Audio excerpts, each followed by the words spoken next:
Réveillée par la cloche de la chapelle, Kémia ouvrit les yeux. Elle était allongée sur le dos. En se tournant, elle étouffa un cri de douleur. Le sol était jonché de morceaux de verre. La nuit était tombée, et sans doute depuis longtemps, car au travers du dôme qu'elle avait brisé dans sa chute, la lune se dessinait entre les nuages dans un ciel blanchâtre. Ce serait bientôt l'aurore. Ahurie, encore sonnée, Kémia comprit qu'elle était restée inconsciente. Elle se releva péniblement, elle se sentait endolorie, mais n'était pas blessée. Elle fouilla ses poches et saisit son portable. Heureusement, grâce à sa coque de protection, il était intact. Elle alluma sa lampe torche et elle inspecta les lieux. La serre avait 2 portes. L'une était ouverte, elle communiquait avec le manoir. L'autre donnait sur l'extérieur, mais elle était entravée par des meubles et de vieux pots de fleurs. Kémia soupira. Elle voulait fuir au plus vite. Elle choisit donc la première porte qu'elle franchit en courant, sans savoir où elle allait. Sur son passage, toutes les torches et tous les lustres des pièces et des couloirs qu'elle traversait s'embrasèrent. Aveuglée par ces éclats de lumière, elle buta contre des tables et des chaises, renversa des bibelots, des vases et des tableaux. Désorientée, elle poussa une porte au hasard, celle d'un débarras. Une puanteur indescriptible la saisit au nez et lui bloqua la gorge. Elle braqua sa lampe torche. C'est alors qu'un nuage de mouches s'éleva, tandis que dans le faisceau, elle découvrait d'abord une main, puis une épaule, un torse couvert par un autre corps et un autre encore. Secouée par une convulsion de dégoût, elle referma la porte et tomba à genoux, étranglée par une quinte de toux.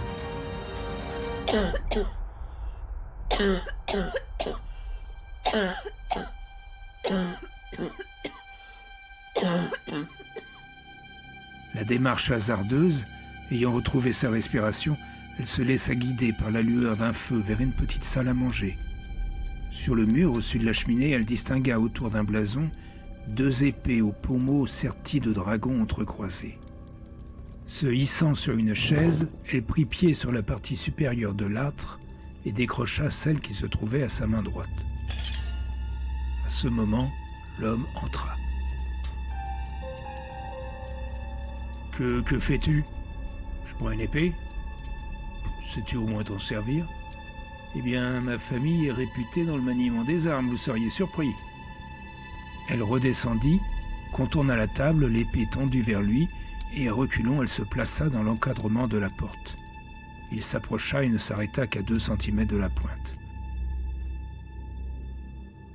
Kémia, d'un œil aguerri, scrutait chaque signe, aussi infime soit-il, qui trahirait les intentions de son adversaire.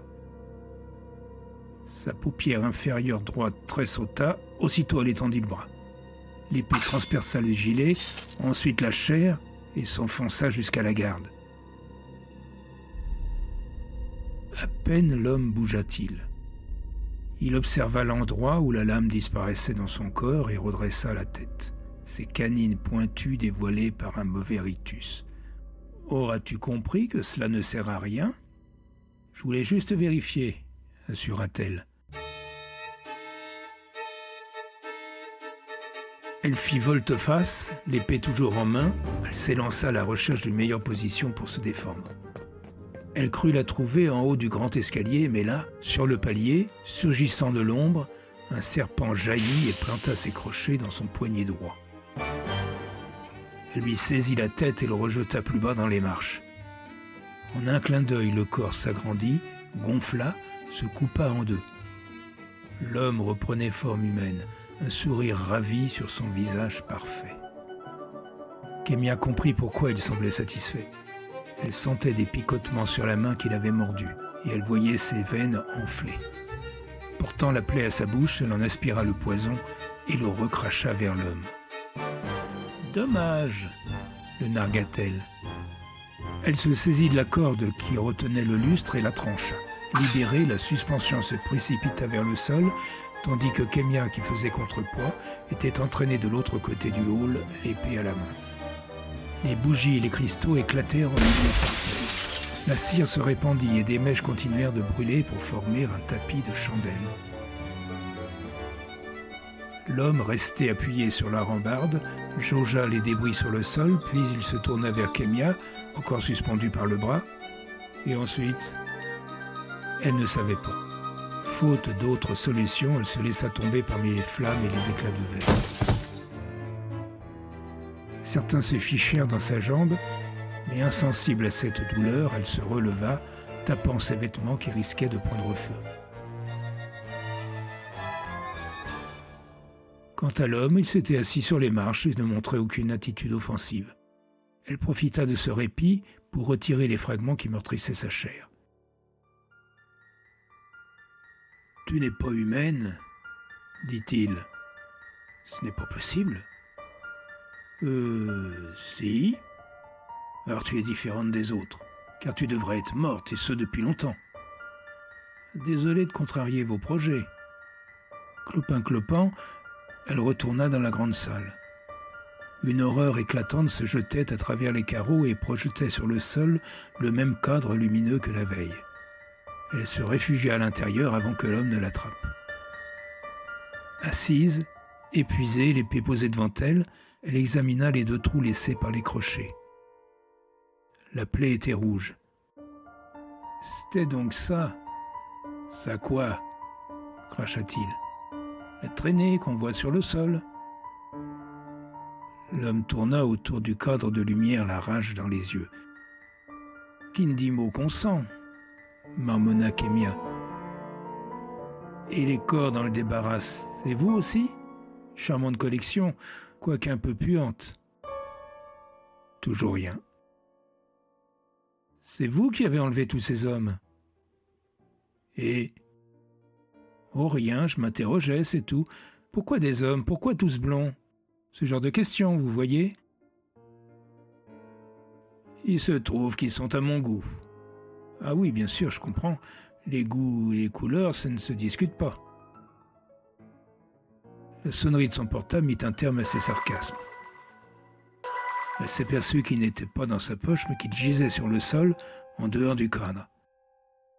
L'homme le ramassa. « Qui est ce Lucaël ?» demanda-t-il. Un temps. Un ami, hésita Kémia. Brun. Le répondeur se déclencha. La voix de Lucaël résonna dans la vaste pièce. Ouais, Kémia, c'est moi. C'était pour savoir où t'étais, ce que tu faisais. Je sais que ça me regarde pas, mais bon, je m'inquiète pour toi. Je suis allé à ton appart, t'y étais pas. T'étais pas non plus chez tes parents, ni au cimetière. Réponds-moi, rappelle-moi. Très soucieux de toi, commenta l'homme. Il était là l'autre soir, n'est-ce pas? Kémia ne répondit pas.